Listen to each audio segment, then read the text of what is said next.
आगे निकले हैं जान बताए बैठे मंदिर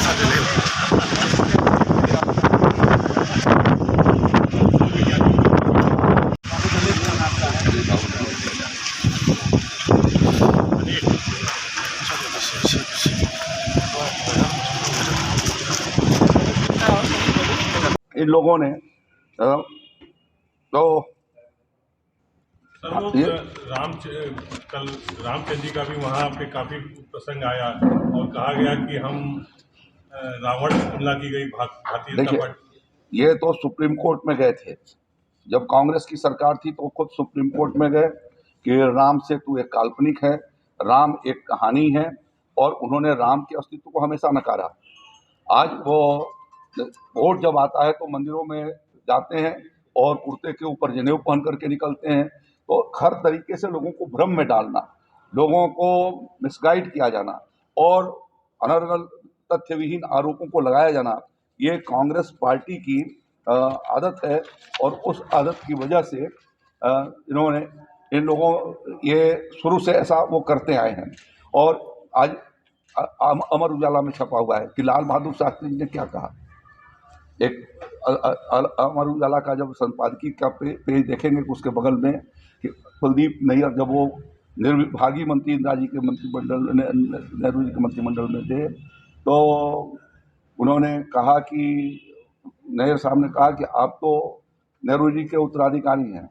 तो उन्होंने कहा कि नहीं, इंदिरा जी उनकी उत्तराधिकारी हैं।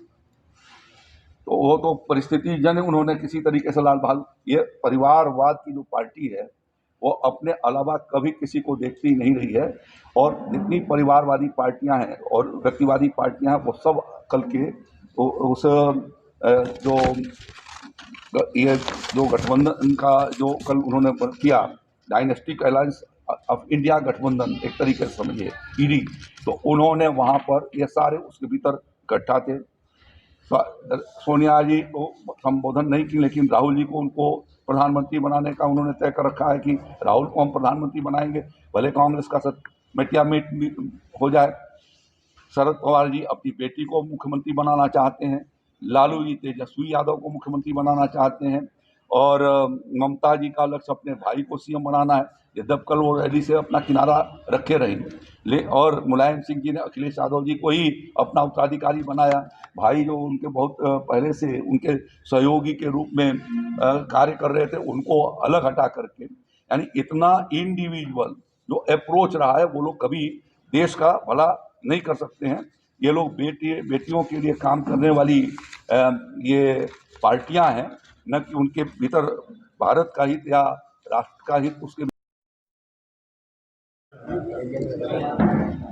कल दिल्ली के भीतर एक परिवार बचाओ, भ्रष्टाचार छिपाओ, डायनेस्टिक अलायंस ऑफ इंडिया की एक वहाँ पर रैली हुई, जिसमें उन लोगों ने कहा कि मोदी हटाओ, मोदी जी कहते हैं कि भ्रष्टाचार हटाओ, और वो भ्रष्टाचारी लोग कहते हैं कि मोदी हटाओ।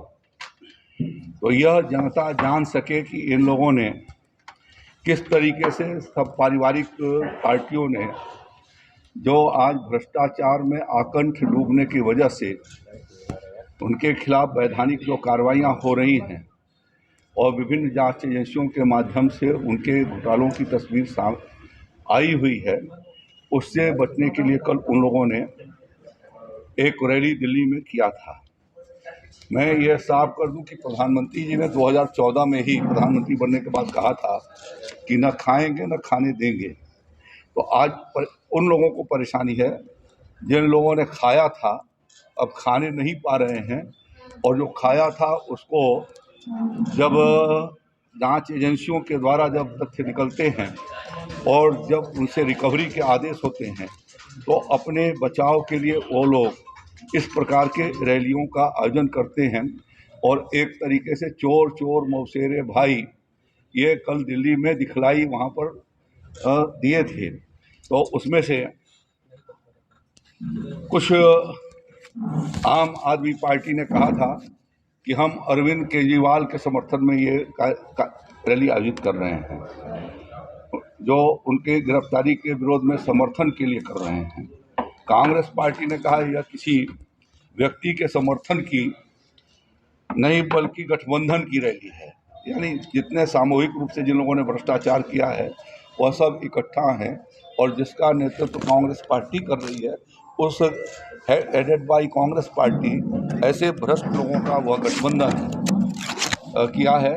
और इन लोगों ने अपने शासनकाल में जहाँ कहीं पर भी ये रहे हैं वहाँ पर घोटाले ये करते रहे और इस प्रकार से लोगों को गुमराह करने की वो कोशिश कर उन लोगों ने कल वहाँ की रैली में किया।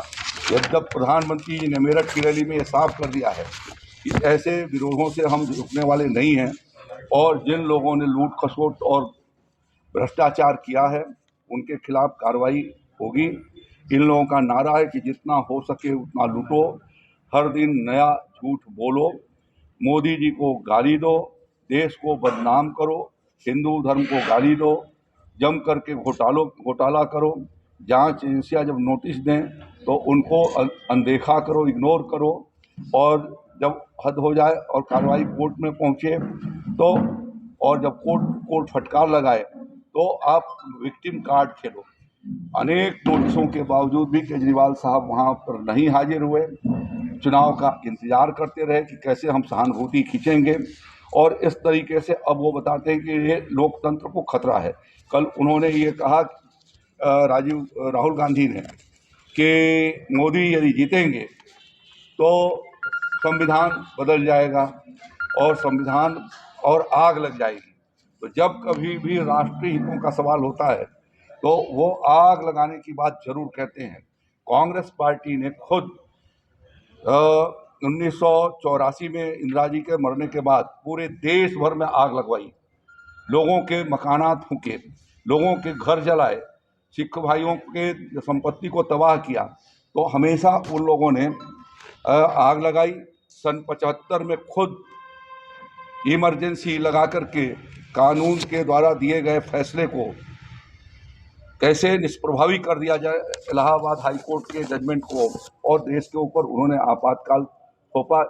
जगमोहन लाल सिन्हा जी के जजमेंट सबके सामने है, जिसके बाद देश के भीतर इमरजेंसी लगाई गई, सारे लोगों के कानूनी अधिकार सस्पेंड कर दिए गए, संवैधानिक अधिकार उन्होंने ख़त्म किया, पूरे देश को कारागार के रूप में उन्होंने बदल दिया। तो वो उसी तरीके का जो वो करते आए हैं, आज वो उनके दिमाग में वो कल्पनाएं याद आती हैं तो कहते हैं कि ये तानाशाही होगी। भारतीय जनता पार्टी लोकतंत्र में आस्था रखती है।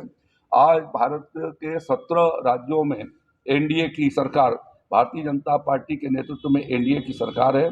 देश की पार्लियामेंट में हम सबसे बड़ी संख्या के भीतर लोकसभा में हैं, राज्यसभा के भीतर हैं, विधानसभाओं के भीतर हैं और 125 से ज़्यादा महापालिकाओं के भीतर भारतीय जनता पार्टी के नेतृत्व में